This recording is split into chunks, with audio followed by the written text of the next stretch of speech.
You've got dreams, deadlines, and maybe a little bit of chaos, and we've got you. This is Fearless Journeys, Thriving on Campus, the podcast that keeps it real about what it's actually like to be a student today. Think stress hacks, study tips, awkward roommate moments, and mental health check-ins. Because thriving isn't about being perfect, it's about being brave enough to keep going.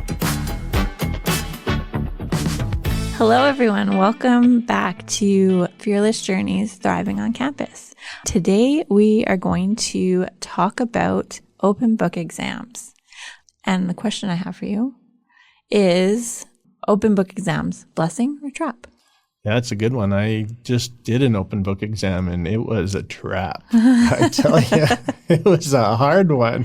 So recent experience. Yeah, recent experience. I don't really think that, open book exams are all that we think they are. I mean, it sounds like a great idea, doesn't it? Yeah, it does. It really does. It sounds like, oh, that's easy. I don't have to remember all the information from this course or this content. I can just look at my book. Yeah, exactly. Here it is right here and I'll have it. And I don't think that's how it works. So we're going to look, at how to deal with open book exams. We'll look at some mistakes that we think or we make around it. Hopefully we'll talk a little bit about strategies and see how that goes.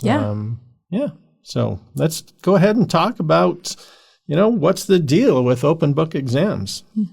What kind of exams do we typically see here? Open book exams for sure, but I think typically it's memorizing and then you're going into the exam without your materials, right?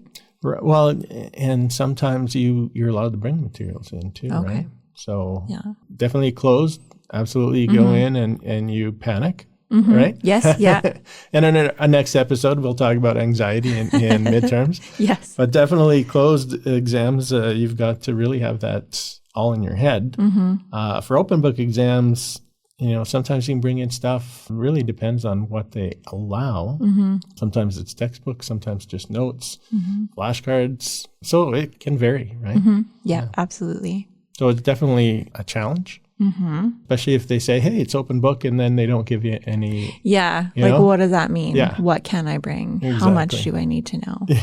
So, one of the myths is open book exams means it's easy, which, like I said, for myself, it was not easy. Yeah. Have you had any experience with that? Yeah, I would also agree that they're not as easy as they sound. My experience was a while ago, so I can only recall bits and pieces. Yeah. I know. Sometimes we think back.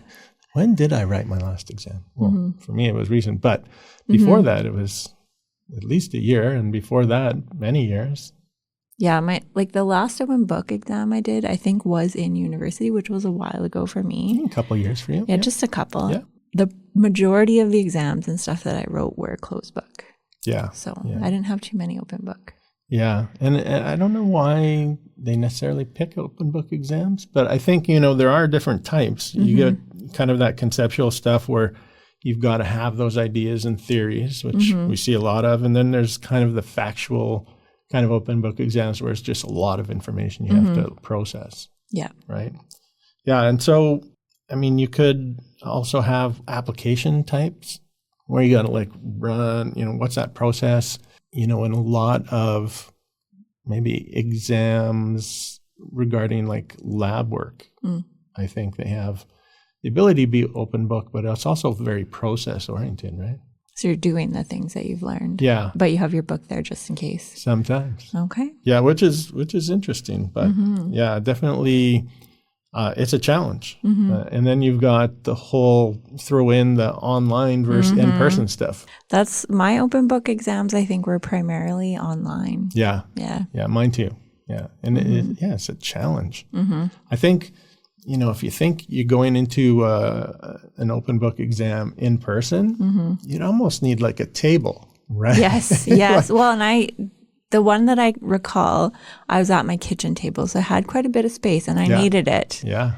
Because like you mentioned, for me, I thought open book, no big deal. Yeah. The course was difficult. So even when I went to classes, I didn't fully understand what the instructor was saying. Or they weren't really teaching to my style of learning. So that was a challenge in itself. So I'm well, no big deal. Open book, I can refer back.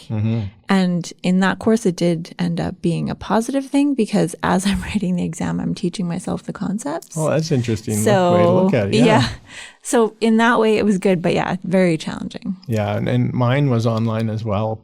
But the information during the coursework, most of it came out of recorded webinars. Oh, okay. So in a sense, you've got to really take good notes on those webinars or watch them over and over and over again. And they're like hour long. Without falling asleep. Yeah.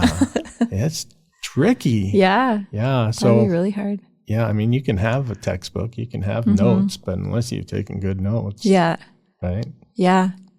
Yeah. Definitely a challenge. Oftentimes students will kind of go into panic mode around it. Yeah. Right. And sometimes, like you said, that overconfidence because, hey, it's easy, but maybe it's not so easy. Right. Well, and like going into post-secondary, your first experience, like I don't know now, but when I had my journey from high school to post-secondary, there were no open book tests in my elementary, junior high school experience. So I didn't even know really what that meant. And like you said, if an instructor doesn't explain the process, you just start guessing really, unless you are really motivated and checking out what that means. Yeah. And coming into, like you said, post-secondary, you're like kind of deer in the headlights. Yes. Right? Yeah, exactly. Yeah. There's so much to learn, so short time. Yeah. All these things being thrown at you. You're a grown up, you're an adult, so you got to figure it out. Yeah. It's maybe you're not a grown up necessarily, right? Maybe you don't know all the Coming things. out of high school. Yeah. Yeah. High school is a totally different ballgame. And it doesn't really, I don't think, prepares a person for, post-secondary institutions. Yeah. I think there is quite a big leap from high school to post-secondary for sure. Yeah. Yeah, I think, our education system could use a little more, encouragement on how we go into post-secondary for sure.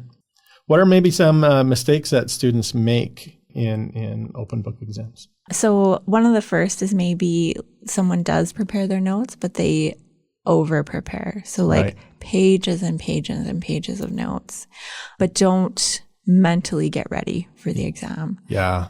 So that can be a pitfall that students might run into. Yeah, like, mentally preparing for an exam, oftentimes, again, we talk about it's easy, but it's not. But you really do have to, prepare yourself in I'm going into an exam. I need to do this. I need to, you have to run through that exam process in your head. Yeah. Right? Yeah, so visualizing it or imagining what it could be like, Yeah, what kind of experience did you have in that aspect, in that mental preparation? I know I definitely had a big struggle in preparing for exams that way. I don't know that I did much. Yeah, I don't think I did. Yeah. But I don't think that I had a lot of anxiety around exams, like normal, common anxiety. So I was able to stumble my way through it or remember to breathe and then focus again. Right. But yeah, I never did mentally prepare. I think that's something that I learned how to do with job interviews. Okay, yeah. And so now if I went back to school or I have to take exams with different trainings that I do, now I prepare. Now I do the mental run through in my head. But prior to job interviews, I don't think I really even thought that was a thing. Yeah. And it's funny because you go through your whole life taking tests and exams and it's like, oh, here's a quiz or here's a test and you just do what you can, right? Yeah. But all the information that you get, like you say, is so much information when you're coming to post-secondary. Yeah. You've got classes and you got to learn it quickly. Yes. That needs a lot of preparation mentally. Yeah. Right? Yep. So the more information, the harder the information is, you really do need to prepare mentally for it. Yeah, absolutely. Sometimes also kind of not reviewing the content of your textbooks. Yeah, thinking I'll have it with me so I can just look wherever I need to. Yeah. If you're not looking at that textbook ahead of time and remembering where certain things are. When you're in the exam, you're just going to be shuffling through and miss the piece you're looking for. Absolutely. Or spend the whole time trying to find it in your textbook. So yeah, not reviewing that can be a big hazard for open book exams. Yeah, and it's not like, for exams, you still have a time limit, right? Yes, exactly. It's an open book exam, but you only have 60 minutes or 90 minutes to do it. Well, and I think that's the pressure point, right? Like people are like, I have my book, and then maybe forget, I have to know this stuff so that I can write this exam in this time frame without shuffling through all my notes or my textbook or everything. It goes to that time management piece, right? And so we don't really manage our time in those exams. Like you said, we're spending so much time looking things up, we're not managing that time. And so I think it's a big thing to think about is when I go into exam, is that mental prepare again. When I go into an exam, I really have to look at my time management piece as well. Yeah. And oftentimes with the open books, we don't think about it. Yes. Which is unfortunate, right? Yeah. Yeah. And so in a sense, we're treating all our notes, we're treating our textbook kind of like that crutch, right? That's our support right there. And we can do instead it. of knowing the information and being able, instead of using, the notes in the textbook as support, not a crutch. Yeah. And again, it goes back to you. Are you really learning this information? Yes. Yeah. Right? Yeah. It's interesting. Yeah. I totally, respect trying to use open book exams and instructors that do that. But in itself, it's sometimes more challenging than the closed book. Yes. Yeah. Yeah. So we've all had experiences there, which have been good and bad. I think I like the open book exam if it's pretty simple stuff and I already know some of it. Yes. Then it's easier. Yeah. But definitely, if you don't know it, there's a lot of information that's tough. It's definitely tough. Yeah. Yeah. So what are maybe some strategies for success? What can we do then to be successful in an open book exam? So I think with all that we've talked about, I think the number one thing would be studying for an open book exam like it's a closed book exam. Yeah, so that makes sense. Knowing that information as well as you would for a closed book, just so that you don't have to search through everything or have that book as a crutch or whatever. Yeah. And, most textbooks have practice questions and things of that nature. So you can find stuff online too, right? Yeah. Like practice tests and stuff. Yeah. And now with the AI so big these days, obviously you don't use it to write your test, but you can get information on there. Like you can ask it to provide some questions for you and then use that as a kind of a recall practice basis, right? Yeah. So, but also keep in mind some of that information might not be correct. Exactly. So that's tricky in itself. Practice your critical thinking as well. Yeah. So not only can you look it up and get questions, but now you have to verify. Make sure that they're correct. Yeah. AI is a great tool, but also terrible. Yes. In some ways. Yeah. Right? I think it's making us lazy a little. Yeah, it can. Maybe. Sometimes. Things like mind maps. Do you know anything about mind maps? I've never used them before. I don't really either. Yeah. Oftentimes I think in a mind map, it's visualizing spatially. Right? Yes. Some of the information. Yeah. And I think that depending, like you said, how you learn and in your type of learning can make a big difference. So, if you're auditory, maybe mind maps don't work as well. But if you're a visual learner, I think that's probably a great way to do it. Yep. Yeah. Yeah. Figuring out what helps you learn the information. Yeah. And, organizing your materials is really important. Highlighting. What are your opinions on highlighting?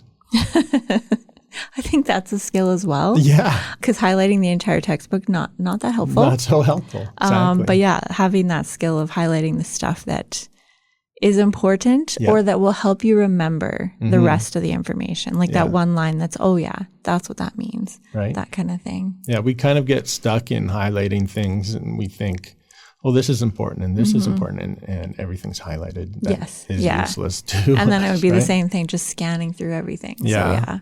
So highlighting can be good, but again, generally picking out a few things. Yeah. Right? Definitely. Cheat sheets? Yeah. What do you think?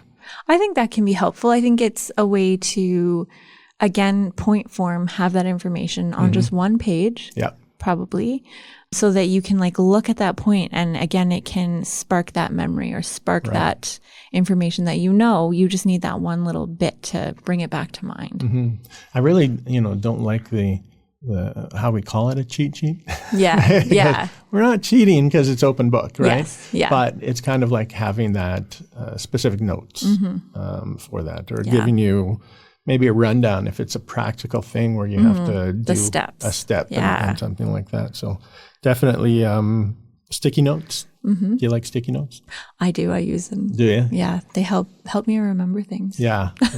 I like using the tabs, right? Yes. Exactly. I definitely use those. Yeah, that's how I would maybe prepare my textbook, is putting those tabs in those like specific topics that I think will be on the exam. Yeah. So that I can just like pull open that page instead of trying to flip through every page in the book. So is your textbook like you have these tabs and then you open it up and then you have sticky notes all over it with important things? Mine would have like the tabs and then the highlighter. Okay. Yeah. Yeah. And then the cheat sheet. Yeah. If I could. Yeah.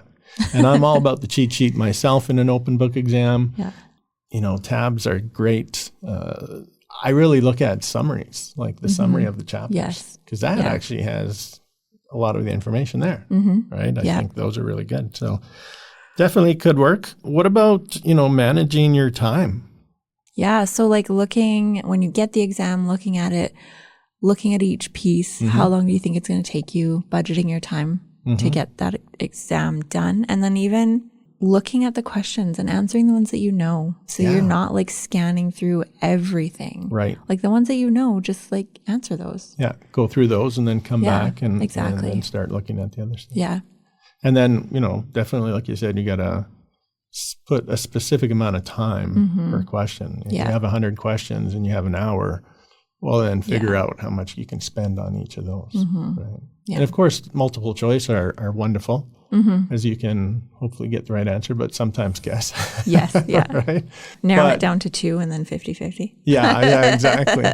And then the shorter answer stuff is a little bit more challenging. Time consuming, yeah. Definitely. So, prioritizing, like you said, what you know, using your notes maybe last instead of first is good. Yeah. Right. So again, that goes to that preparation, like you said, really preparing, studying as it's a closed exam. So you know the material. Yeah. And then if you need to verify things, you can look it up, secondary kind of thing. I think like in high school, that would have been so helpful because there were times I was writing an exam and I could picture the page, but not the information. Right. So if I had an open book, I could have like scanned to that page and like remembered the things and done better. Yeah.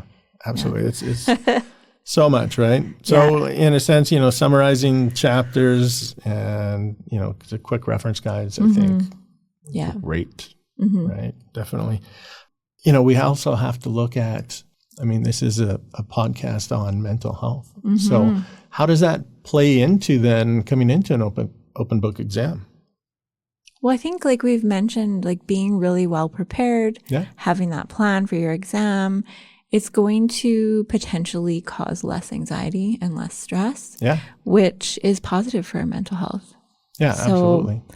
Using the tools and the strategies that we have available to us to reduce that stress, to reduce that anxiety so that we can do well, we can do better. And then when we are able to do well or accomplish those tasks, that positively impacts our mental health. Absolutely. And our next episode, like I say, is going to be anxiety in midterm. So we're going to talk a lot about how we're going to manage that anxiety, which is, a wonderful thing. So from here, what would we say? What can we finish up on open book exams?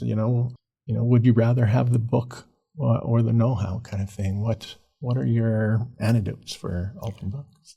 I'm thinking have the know-how because you are here for a purpose. You're trying to learn skills or gain knowledge to help you in your career.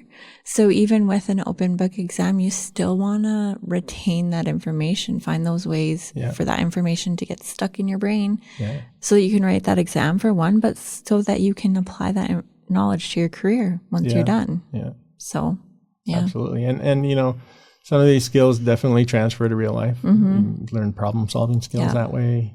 Decision making. Yes. Important, right? Yeah.